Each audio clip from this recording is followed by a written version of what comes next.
Like, I want Drake to be still selling 1 million plus. Why do y'all think Drake don't sell as... why do you think this album ain't sell over 500K? Let's talk about it.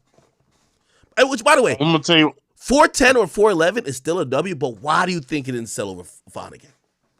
I'm gonna tell you why. Because initially, everybody wanted a party album because they thought this was gonna be a party album for the dogs, and two, just like how you were saying, that generation of people who grew up with Drake, that's like between the age of like 26 to 35. We're looking for another Take Care or Nothing but Was the Same.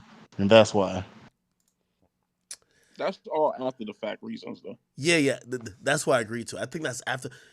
It's so interesting. By the way, Cult of Masculinity, thank you for the 10. He says, yo, Bad Bunny has 767 million views in the last 30 days on YouTube and 79 million on Spotify. Drake only has 313 million views in the last 30 days and 83.2 million on Spotify. He says Drake's barely winning on Spotify, but losing complete, getting demolished basically on YouTube. Like, again, just global consumption. That's the only point I was trying to make.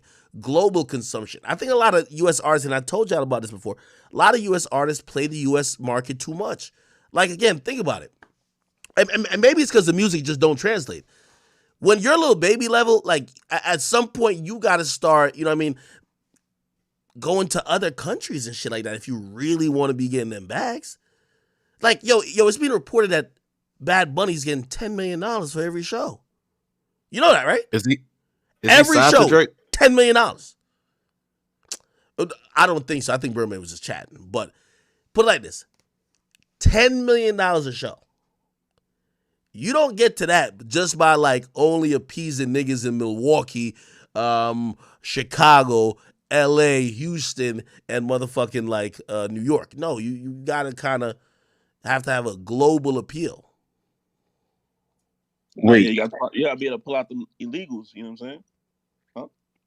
Wait, you said Birdman. You think Birdman was just chatting about Bad Bunny being signed to Drake? Yeah, I think so.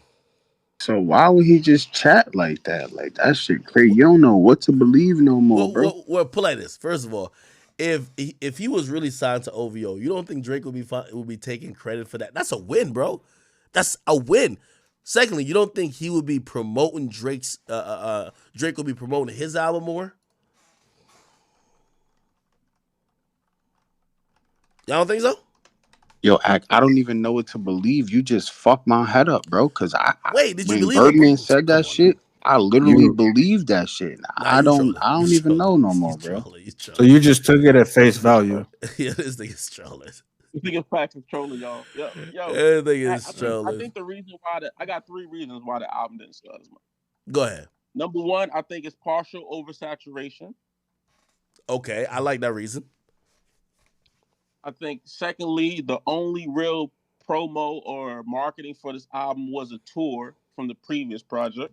I like that reason, too. And reason 3 is just because niggas don't know what the fuck they want when it comes to Drake.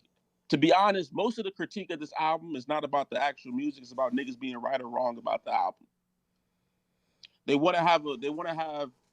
Niggas have this some type of perception that they have control over what Drake does, but honestly, it's the same music you was going to get. It's just niggas didn't pay attention when he dropped the first single and it was sliming you out. That should have told you what the album was about.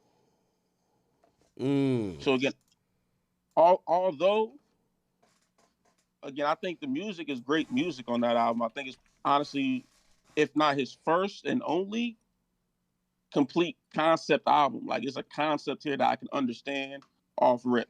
You know what I'm saying? If you pay attention. Yeah. But I think, again, most of the conversation about this album, it's again like what is it called? Comparison is a thief of joy.